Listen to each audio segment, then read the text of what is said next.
तो जैसा कि हमने लास्ट एपिसोड के अंदर देखा था कि जियान अपनी टोली के साथ एंटर कर गया था गुरिलम के अंदर, जहां पर उसकी मुलाकात होती है यूनस से, जो कि उसे अपनी फेवरेट जगह पे ले जाती है और जियान को बताती है कल होने वाली एडल्ट सेरेमनी, जिसके अंदर कोई भी किसी को भी चैलेंज कर सकता है। ये सुन के जियान बिल्कुल भी नहीं डरता है और वो तैयार हो जाता है फाइट करने के लिए। और फिर यहीं से स्टार्टिंग होती है जहाँ पे जियान था वो लंबा सफर तय करने की वजह से काफी थक चुका होता है, इस वजह से वो रेस्ट करने के लिए चला जाता है। और फिर सीन कट होके फिर हमें सुबह का सीन दिखाया जाता है जहाँ पे जियान के कमरे का दरवाजा खुलता है और जियान बाहर आ जाता है, जहां पर उसका इंतजार यूनर कर रही होती है, जो कि जियान को देखते तुरंत जियान के पास आ जाती है और काफी ही प्यार से कहती है कि जियान अब तुम ठीक हो ना। ये सुन के जियान भी हाँ में सिर हिला देता है और फिर यूनर से कहता है कि क्या गुक्लैन की एडल्ट सेरेमनी स्टार्ट हो गई। ये सुन के यूनर हाँ में सिर हिला देती है। ये सुन के जियान कहता है कि तो फिर बिना टाइम वेस्ट करे हमें भी वहां के लिए निकलना चाहिए। ये सुन के यूनर हाँ में नोट करती है और फिर तुरंत ही वो अपने एक हाथ को मूव करती है, जिस वजह से वहां पे एक फ्लाइंग मैजिकल हॉर्स बीस्ट आ जाता है और फिर यूनर तुरंत ही थंडर की तरह चमकती है और उसके ऊपर चली जाती है और वहां से जाने लगती है। वहीं पे जियान भी उसके पीछे पीछे जाने लगता है और वो कुछ ही देर में उस जगह पे पहुंच जाते हैं जहां पे गुक्लैन की एल्डर सेरेमनी स्टार्ट होने वाली है। और जैसे यूनर अपने फ्लाइंग हॉर्स पे बैठ के वहां पे एंट्री मारती है तो सभी लोगों का ध्यान यूनर की तरफ चला जाता है, इसलिए नहीं कि यूनर वहां पे फ्लाइंग हॉर्स के ऊपर बैठ के आए हैं बल्कि उसके साथ जियान था। मगर अभी के लिए यूनर को इस चीज से कोई फर्क नहीं पड़ता है और वो जियान से कहती है कि जियान तुम मेरे साथ आओ। ये सुन के जियान भी हाँ में सिर हिला देता है और यूनर के पीछे पीछे जाने लगता है। मगर वो कुछ कदम चलने के बाद देखता है कि यूनर अभी के लिए उसे वीआईपी सीटों की तरफ ले जा रही है, इस वजह से उसका दिल थोड़ा सा दक-दक करने लगता है। मगर अभी के लिए यूनर ने उसे पीछे आने के लिए कहा, इस वजह से वो पीछे पीछे जा रहा होता है। मगर जैसे ही यूनर उस वीआईपी जगह के अंदर जाती है तो वो लोग यूनर को तो जाने देते, मगर जैसे ही जियान वीआईपी जगह के अंदर जाने के लिए अपना एक कदम आगे बढ़ाता है तो तभी दो वॉरियर आगे आके जियान को रोक देते हैं। और जब ये यूनर देखती है तो वो बहुत ज्यादा गुस्से में आ जाती है और कहती है साइड हट जाओ। ये सुन के वो दोनों वॉरियर बहुत ज्यादा घबरा जाते हैं। मगर तभी से वहां पे एक एल्डर की आवाज आती है, यंग मिस इन लोगों के लिए चीजें डिफिकल्टी मत बनाओ, ये एरिया एक वीआईपी एरिया है, इसलिए अगर क्लैन ने किसी को स्पेशली इनवाइट नहीं किया है तो वह यहाँ पर नहीं आ सकता। ये सुन के जो यूनर होती है उसका गुस्सा काफी ज्यादा बढ़ने लगता है और उसकी बॉडी में से उसका ऑरा बाहर निकलने लगता है, इस वजह से सभी लोगों की नजरें यूनर की तरफ चली जाती है। मगर तभी वहां पे एक और एल्डर आ जाता है जिसका नाम गुचियान होता है और वो यूनर को ग्रीट करते हुए कहता है कि यंग मिस अभी के लिए यह एरिया वीआईपी मेहमानों के लिए है, इस वजह से आपका फ्रेंड अभी के लिए यहाँ पे नहीं बैठ सकता है। और यह एल्डर गुचियान वही है जिसने जियान के ऊपर स्पिरिचुअल अटैक से हमला किया था जब यूरन जियान को स्पेशल जगह पे ले जा रही थी। तब ये सुनते यूनर का गुस्सा बहुत ही ज्यादा बढ़ जाता है और उसकी आंखों से उसकी गोल्डन फ्लेम बाहर निकलने लगती है। ये दोनों एल्डर अब तक काफी परेशान कर चुके थे और लगातार कुछ ना कुछ जियान के अगेंस्ट करते ही जा रहे थे, इस वजह से अब वो किसी पल इन दोनों एल्डरों को बजाने वाली होती है। मगर तभी वहां पे आसमान से एक आवाज आती है और वो कहती है, गुक्लैन के बुड्ढू, तुम दोनों को अपनी उम्र का भी लिहाज नहीं रहा जो तुम यंग लड़के को परेशान कर रहे हो। वैसे मुझे तुम दोनों के मैटर में पढ़ने की कोई जरूरत नहीं थी, मगर अभी के लिए तुम्हारी इतनी हिम्मत हो गई कि तुम मेरी जिनान एकेडमी के स्टूडेंट को परेशान कर रहे हो, और ऐसा करने के बाद तुम्हें क्या लगता है कि मैं चुपचाप बैठे रहूंगा। वहीं पे जब जियान उस आवाज को सुनता है तो उसे वो आवाज काफी सुनी सुनी सी लगती है, मगर वहीं पे वो दोनों एल्डर तुरंत ही उस बंदे को पहचान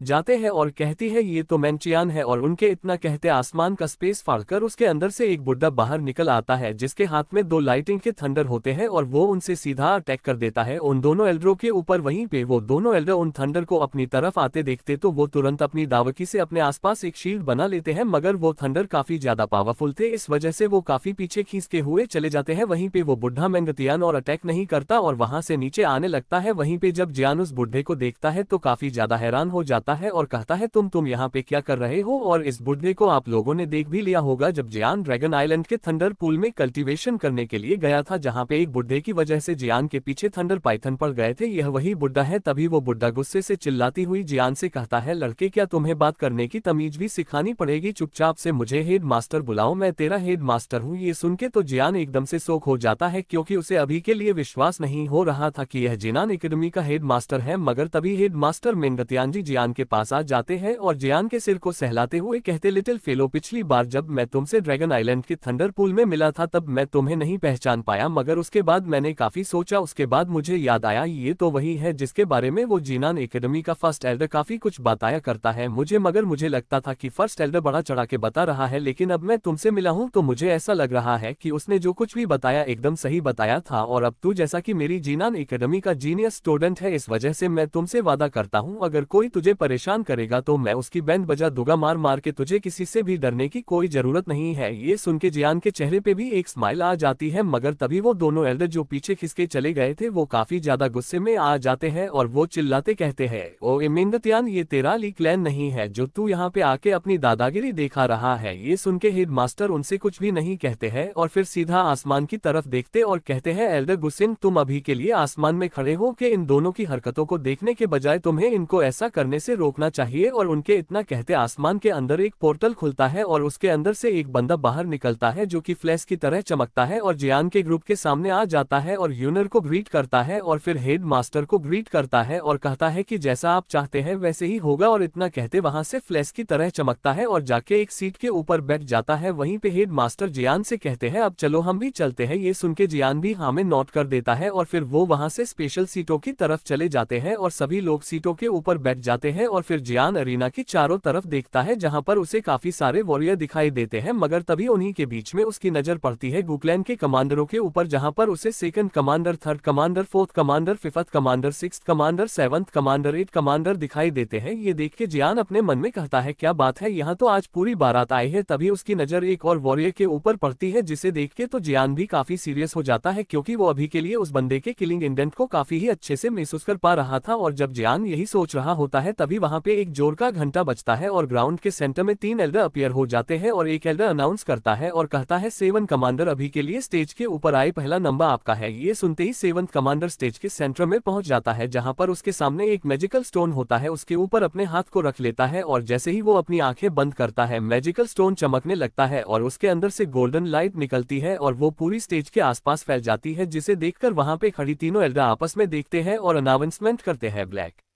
समर आर्मी के 7 कमांडर का लेवल डाउजून के 1 स्टार और ब्लड लाइन ग्रेड 6 की, इसी वजह से इन्हें क्लैन का गोल्डन टैटू दिया जाता है। और फिर एक एल्डर 7 कमांडर के सामने कुछ आड़ी टेढ़ा डरो करता है, जिस वजह से 7 कमांडर के फोरहेड पे एक गोल्डन कलर का टैटू बन जाता है। ये सब देख के 7 कमांडर लिनकतियान काफी ज्यादा खुश हो जाता है, मगर ये सब देख के जियान काफी ज्यादा कंफ्यूज हो जाता है, क्योंकि अभी के लिए उसे कुछ भी समझ में नहीं आ रहा था। इस वजह से वो यूनर से पूछता है, यूनर ये सब क्या चल रहा है, 6 ग्रेड गोल्डन टैटू, मुझे तो कुछ भी समझ नहीं आ रहा है। ये सुनकर यूनर जियान को बताती है, गुक्लैन की ब्लड लाइन 10 डिफरेंट ग्रेड्स में डिवाइडेड है, जिनमें ग्रेड 1 सबसे लोएस्ट है और ग्रेड 10 सबसे हाईएस्ट है, जिसे डिवाइन ब्लड लाइन भी कहते हैं। और इस एल्डर सेरेमनी में गुक्लैन का वही मेंबर भाग ले सकता है जिसकी ब्लड लाइन कम से कम 4th ग्रेड के ऊपर की होती है। और यहीं पे क्लैन टैटू की बात की जाए तो इसे 4 डिफरेंट कैटेगरी में डिवाइड किया गया है, जहां पे पहला सिल्वर है और दूसरा गोल्ड और तीसरा गोल्ड, सिल्वर और चौथा रेनबो, जिन्हें गुक्लैन के हर एक डिसाइपल को दिया जाता है। मगर यह किस कलर का होगा वो टेस्ट देने वाले बंदे के बिहेवियर, पावर और उसकी ब्लड लाइन पर निर्भर करता है। और अगर वो कभी कोई प्रॉब्लम के अंदर पड़ जाते हैं तो इन क्लैन टैटू और ब्लड लाइन की मदद से अपनी पावर को बढ़ा सकते हैं और उस प्रॉब्लम से अपनी जान को बचा सकता है। ये सब सुन के जियान काफी ज्यादा हैरान हो जाता है और उसे पता चल जाता है वो क्लैन टैटू कितने ज्यादा इंपॉर्टेंट है। और फिर इसके बाद सेकंड कमांडर की ब्लड लाइन का टेस्ट किया जाता है और उसकी ब्लड लाइन भी 6 ग्रेड की निकलती है और उसे भी गोल्डन क्लैन टैटू दे दिया जाता है, लेकिन इसका कलर 7 कमांडर के कंपैरिजन में थोड़ा सा ब्लैक था और ये उनकी पावर की वजह से था, क्योंकि 7 कमांडर सिर्फ डाउजून के 1 स्टार पर है और यहीं पे सेकंड कमांडर डाउजून के 5 स्टार पर है। और फिर इसके बाद फर्स्ट कमांडर की ब्लड लाइन का टेस्ट किया जाता है और उसे पर्पल क्लैन टैटू दे दिया जाता है। मगर तभी जो एल्डर होते हैं वो नेक्स्ट पर्सन की अनाउंसमेंट करते हैं, जिस वजह से वहां का माहौल एकदम से सीरियस हो जाता है, क्योंकि वह होता है ब्लैक समर आर्मी का 4th जनरल गुयाओ, जो कि तुरंत अपनी सिट से फ्लैश की तरह चमकता है और मैजिकल स्टोन के पास पहुंच जाता है और अपने हाथ को टच करवा देता है मैजिकल स्टोन से, जिस वजह से मैजिकल स्टोन चमकने लगता है और फिर कुछ ही पल के अंदर वो गोल्डन लाइट पूरी एरिना के अंदर फैल जाती है और मैजिकल स्टोन के सीधा 8 स्टार चमकने लगते हैं, जिसे देखकर वो तीनों एल्डर अनाउंसमेंट करते हैं और कहते हैं ब्लैक समन आर्मी के 4th जनरल गुयाओ का पावर लेवल डाउजून के 8 स्टार और उनकी ब्लड लाइन है 8 ग्रेड की और उन्हें पर्पल क्लैन टैटू दिया जाता है। और इतना कहते एल्डर गुयाओ के फोरहेड पे पर्पल क्लैन टैटू बना देते हैं, जिसका कलर फर्स्ट कमांडर से काफी ज्यादा ब्लैक था। और यह बात काफी ज्यादा स्वाभाविक भी है, क्योंकि इस गुयाओ का पावर लेवल डाउजून के 8 स्टार पर है। और फिर इस अनाउंसमेंट के बाद एल्डर गुयाओ से कहते हैं, गुयाओ तुम्हारा ब्लड लाइन टेस्ट कंप्लीट हो चुका है, इस वजह से तुम वापस अपनी सीट पे जाकर बैठ जाओ। मगर गुयाओ होता है वो नहीं जाता है और कहता है, एल्डर सेरेमनी के अकॉर्डिंग मैं किसी को भी चैलेंज कर सकता हूँ ना। ये सुन के एल्डर भी हाँ में नोट कर देते हैं। ये सुन के गुयाओ के चेहरे पे एक स्माइल आ जाती है और फिर मुड़ जाता है और सीधा अपना हाथ जियान की तरफ कर देता है और कहता है, मैं तुम्हें चैलेंज करता हूँ जियान, अगर हिम्मत है तो मुझसे मुकाबला करो, वरना यूनर और गुक्लैन से बाहर निकल जाओ। ये सुन के जियान अभी के लिए शांति से बैठा हुआ था, वो एकदम स्लो मोशन में खड़ा हो जाता है और कहता है, ब्लैक समन समर आर्मी के 4th जनरल गुयाओ, आपको अगर मुझसे फाइट करने की इतनी ही इच्छा है तो फिर मैं जियान इस चैलेंज को एक्सेप्ट करता हूं। और फिर एकदम फ्लैश की तरह चमकता है और सीधा अरीना के अंदर एंट्री मार देता है, जिसे देखते ही जनरल गुयाओ अपनी दावकी का पंच बनाता है और सीधा हमला करने के लिए जाने लगता है जियान के ऊपर। वहीं पे ये देखते जियान की भी सटक जाती है और वो भी अपनी दावकी का पंच बनाता है और काउंटर में हमला कर देता है गुयाओ के पंच पे। और जब जाके